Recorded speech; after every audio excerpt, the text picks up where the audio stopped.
ఉద్యోగాలకి సంబంధించి కొత్తగా రిలీజ్ అయినటువంటి గవర్నమెంట్ జాబ్స్ కి సంబంధించిన ఈ న్యూ నోటిఫికేషన్ కి సంబంధించి ఇక్కడ మనకి కంప్లీట్ షెడ్యూల్ అయితే ఇవ్వడం జరిగింది. ఈ షెడ్యూల్ ప్రకారం మనకి నోటిఫికేషన్ 6th March ని రిలీజ్ చేశారు. మీరు ఆఫ్లైన్ లో అప్లికేషన్స్ పెట్టుకోవాలి. ఆఫ్లైన్ అప్లికేషన్స్ స్టార్ట్ అయినటువంటి డేట్ వచ్చేసి 7th March నుంచే మనకి ఆఫ్లైన్ అప్లికేషన్ ప్రాసెస్ అయితే స్టార్ట్ అయింది. మీరు 15th April వరకు ఆఫ్లైన్ విధానంలో అప్లికేషన్స్ అయితే సబ్మిట్ చేసుకోవాలి. అప్లికేషన్స్ పెట్టుకున్నటువంటి వారి యొక్క అప్లికేషన్స్ ని 19th April వరకు స్క్రూటినీ చేస్తారు. స్క్రూటినీ చేసిన తర్వాత ఆ యొక్క అప్లికేషన్స్ ఎవరైతే ఎటువంటి మిస్టేక్స్ లేకుండా సబ్మిట్ చేశారో వారికి హాల్ టికెట్స్ అనేవి 21st April ఇష్యూ చేయడం జరుగుతుంది. సో మీరు హాల్ టికెట్స్ ని ఆ పర్టికులర్ డిస్ట్రిక్ట్ కోర్ట్ కి సంబంధించినటువంటి జిల్లా వెబ్సైట్ లో డౌన్లోడ్ చేసుకొని 3rd May రోజున మీరు ఆఫ్లైన్ విధానంలో OMR బేస్డ్ ఎగ్జామినేషన్ కి అటెండ్ అవ్వాలి. సో ఈ విధంగా మనకి కంప్లీట్ షెడ్యూల్ అయితే రిలీజ్ చేయడం జరిగింది. అయితే మనకి నోటిఫికేషన్ వచ్చేసి సిద్దిపేటలో ఉన్నటువంటి office of the district legal services authority district court complex నుంచి నోటిఫికేషన్ రిలీజ్ చేశారు. సో గతంలో మనకి లాస్ట్ ఇయర్ నవంబర్లో ఇదే నోటిఫికేషన్ రిలీజ్ చేయడం జరిగింది. కొన్ని కారణాల వల్ల ఆ నోటిఫికేషన్ ని క్యాన్సిల్ చేసి మళ్ళీ ఈ యొక్క నోటిఫికేషన్ ని రీఓపెన్ చేసినట్లుగా మనకి అఫీషియల్ వెబ్సైట్ లో అయితే మెన్షన్ చేశారు. సో ఇక్కడ చూసినట్లయితే ఈ నోటిఫికేషన్ కి సంబంధించి స్టెనోగ్రాఫర్ లేదా టైపిస్ట్ అనేటువంటి పోస్టులను అయితే భర్తీ చేస్తున్నారు. వీటన్నిటిని కూడా డైరెక్ట్ రిక్రూట్మెంట్ కింద అంటే గవర్నమెంట్ జాబ్స్ కిందే భర్తీ చేస్తున్నారు. ఇవి కాంట్రాక్ట్ కానీ అవుట్ సోర్సింగ్ బేసిస్ కానీ కాదు. సో వీటన్నిటిని డైరెక్ట్ రిక్రూట్మెంట్ కింద భర్తీ చేస్తున్నారు కాబట్టి ఇవన్నీ కూడా గవర్నమెంట్ జాబ్స్ అన్నమాట. లాస్ట్ ఇయర్ నవంబర్ లో మనకి ప్రతి జిల్లా నుంచి 2 వేకెన్సీస్ తో నోటిఫికేషన్స్ రిలీజ్ చేశారు కదా. సో ఆ నోటిఫికేషన్ ఇది. సో కొన్ని కారణాల వల్ల అప్పటి నోటిఫికేషన్ క్యాన్సిల్ చేసి మళ్ళీ ఈ రోజు మనకి కొత్త నోటిఫికేషన్ అయితే రిలీజ్ చేయడం జరిగింది. సో ఇక్కడ మనకి ఉన్నటువంటి వేకెన్సీస్ ఒకే ఒక్క వేకెన్సీ ఉంది, జనరల్ లో ఉందన్నమాట. సో జనరల్ లో అంటే ఇది ఓపెన్ కేటగిరీకి సంబంధించినటువంటి పోస్ట్ కాబట్టి ఎవరైనా కూడా ఇతర జిల్లాల వారైనా సొంత జిల్లాలో ఉన్నటువంటి వారైనా కూడా మీరు జనరల్ లో ఈ పోస్ట్ కి సంబంధించి అప్లై చేసుకోవచ్చు. రిజర్వేషన్ ఉన్నటువంటి క్యాండిడేట్స్ మీరు జనరల్ లో అప్లై చేసుకోవాలి కాబట్టి మీకు రిజర్వేషన్ కూడా ఉండదు.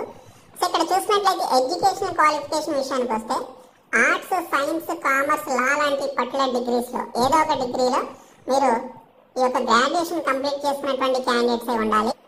దీనితో పాటు ఇక్కడ మీకు గవర్నమెంట్ టెక్నికల్ ఎగ్జామినేషన్ నుంచి మీరు 120 words per minute ఇంగ్లీష్ లో షార్ట్ హ్యాండ్ కి సంబంధించినటువంటి స్కిల్స్ కలిగి ఉండాలన్నమాట.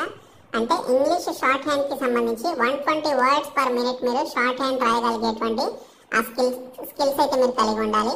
ఒకవేళ హయ్యర్ గ్రేడ్ సర్టిఫికేట్ లేకపోయినట్లయితే ఇంగ్లీష్ లో లోయర్ గ్రేడ్ సర్టిఫికేట్ కలిగినటువంటి వారిని కూడా కన్సిడర్ చేయడం జరుగుతుంది. షార్ట్ హ్యాండ్ కి సంబంధించినటువంటి సర్టిఫికేట్ తో పాటు మీకు ఇక్కడ type writing higher grade certificate English language లో మీరు కలిగి ఉండాలి. 45 words per minute మీరు టైప్ చేయగలిగేటువంటి స్పీడ్ అయితే ఉండాలి. లోయర్ గ్రేడ్ సర్టిఫికేట్ కలిగినటువంటి వారిని కూడా కన్సిడర్ చేయడం జరుగుతుంది. అది కూడా హయ్యర్ గ్రేడ్ లో సర్టిఫికేట్ కలిగినటువంటి వారు అవైలబుల్ గా లేకపోతే లోయర్ గ్రేడ్ సర్టిఫికేట్ కలిగినటువంటి వారిని కన్సిడర్ చేస్తారు. అండ్ దీంతో పాటు కంప్యూటర్ నాలెడ్జ్ లేదా క్వాలిఫికేషన్ అయితే మీరు కలిగి ఉండాలి. క్వాలిఫికేషన్ లేకపోయినా మీకు కంప్యూటర్ నాలెడ్జ్ అంటే కంప్యూటర్ ఆపరేషన్స్ కి సంబంధించిన నాలెడ్జ్ ఉండాలి. MS ఆఫీస్ కానీ ఇంటర్నెట్ ఎక్స్ప్లోరర్ కానీ ఈ పర్టికులర్ కంప్యూటర్ నాలెడ్జ్ కి సంబంధించి మీకు ఎంతో కొంత అవగాహన ఉన్నట్లయితే అప్లై చేసుకోవచ్చు. కంప్యూటర్ సర్టిఫికేట్ అయితే అవసరం లేదు. ఇంకా తెలుగు భాష అయితే మీకు వచ్చి ఉండాలి. ఏజ్ లిమిట్ వచ్చేసి మినిమం 18 నుంచి మాక్సిమం 34 సంవత్సరాల మధ్య మీకు ఏజ్ లిమిట్ అయితే ఉండాలని మీకు డీటెయిల్స్ లో ఇచ్చారు. ఇంకా SC, ST, BC, EWS candidates కి సంబంధించి 5 years వరకు ఏజ్ రిలాక్సేషన్ అయితే ఉంటుంది. PWD క్యాండిడేట్స్ కి 10 years వరకు ఏజ్ రిలాక్సేషన్ ఉంటుంది. సో మీరు అది కూడా కలుపుకొని అప్లై చేసుకోవచ్చు. ఇంకా ఈ జాబ్స్ కి సంబంధించినటువంటి మెథడ్ ఆఫ్ రిక్రూట్మెంట్ ఏ విధంగా ఉంటుంది అంటే స్టెనోగ్రాఫర్ లేదా టైపిస్ట్ అనేటువంటి పోస్టులకి సంబంధించి మీకు OMR బేస్డ్ రిటన్ ఎగ్జామినేషన్ అయితే కండక్ట్ చేస్తారు. 3rd May మీకు రిటన్ ఎగ్జామినేషన్ అయితే ఉంటుంది. ఇందులో మనకి 40 marks కి సంబంధించినటువంటి ఎగ్జామినేషన్ కండక్ట్ చేస్తారు. ఇందులో 20 marks కి జనరల్ నాలెడ్జ్, 20 marks కి జనరల్ ఇంగ్లీష్ నుంచి క్వశ్చన్స్ అయితే వస్తాయి. సో మేము ఈ రెండింటికి సంబంధించినటువంటి PDF materials and video classes కూడా ప్రొవైడ్ చేస్తున్నాము. సో ఇక్కడ చూసినట్లయితే రిటన్ ఎగ్జామినేషన్ మీకు 45 minutes అయితే ఉంటుంది. అండ్ దీనితో పాటు స్కిల్ టెస్ట్ స్టెనోగ్రఫీ వచ్చేసి 40 marks కి కండక్ట్ చేస్తారు. So written examination 40 marks, skill test 40 marks, total గా 80 marks అన్నమాట. అండ్ దీనితో పాటు ఓవరాల్ ఇంటర్వ్యూ అంటే మనకి వైవా వాస్ వచ్చేసి 20 marks ఉంటుంది.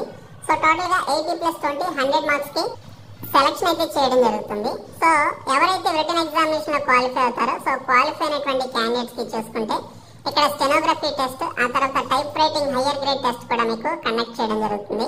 సో ఇవి మీరు ఖచ్చితంగా క్వాలిఫై అవ్వాలన్నమాట. అలాగే ఇక్కడ చూసుకుంటే ఈ పోస్టులకి సంబంధించి ఆల్ ఇండియా ఎలిజిబుల్ సిటిజన్స్ అందరూ కూడా ఈ పోస్టులకి అయితే అప్లై చేసుకోవచ్చు. ఇది డైరెక్ట్ రిక్రూట్మెంట్ కాబట్టి ఇతర జిల్లాల వారు ఈవెన్ ఆంధ్రప్రదేశ్ కి సంబంధించిన క్యాండిడేట్స్ కూడా మీకు క్వాలిఫికేషన్స్ ఉంటే అప్లై చేయండి. సో ఈ పోస్టులకి సంబంధించి మీరు డిమాండెడ్ డ్రాఫ్ట్ ద్వారా డీడీ అయితే తీయాలి. మీ యొక్క అప్లికేషన్ ఫీ అనేది ఓసీబీసీ క్యాండిడేట్స్ కి 800 రూపీస్, ఎస్సీ ఎస్టీ క్యాండిడేట్స్ కి 400 రూపీస్ ఫీ అయితే ఉంది.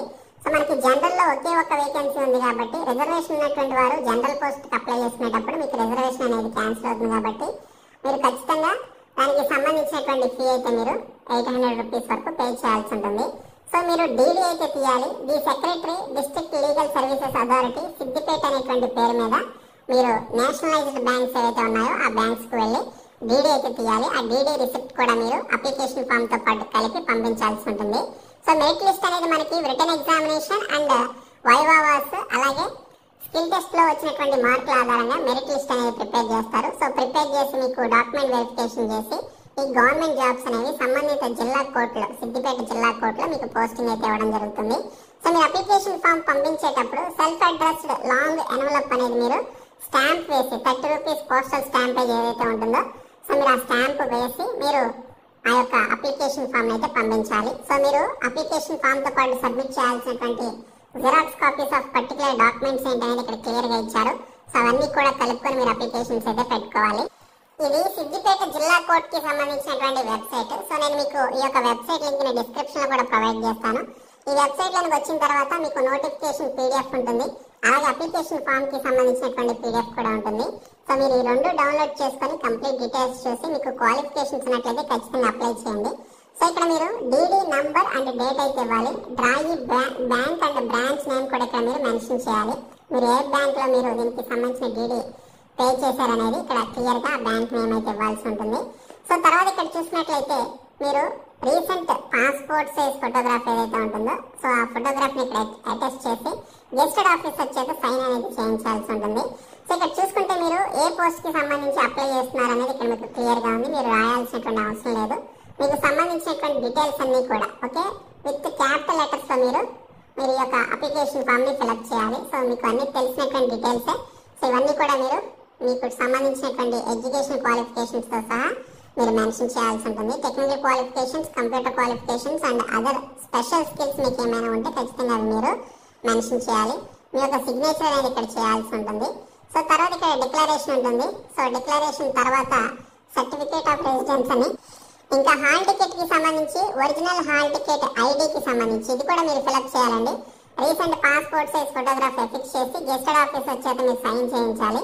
ఓకే, సో ఇది కూడా మీరు ఫిల్అప్ చేయాలన్నమాట. సో మీకు సంబంధించినటువంటి నేమ్ అలాగే అడ్రస్ ఇక్కడ మీరే రాయాలి.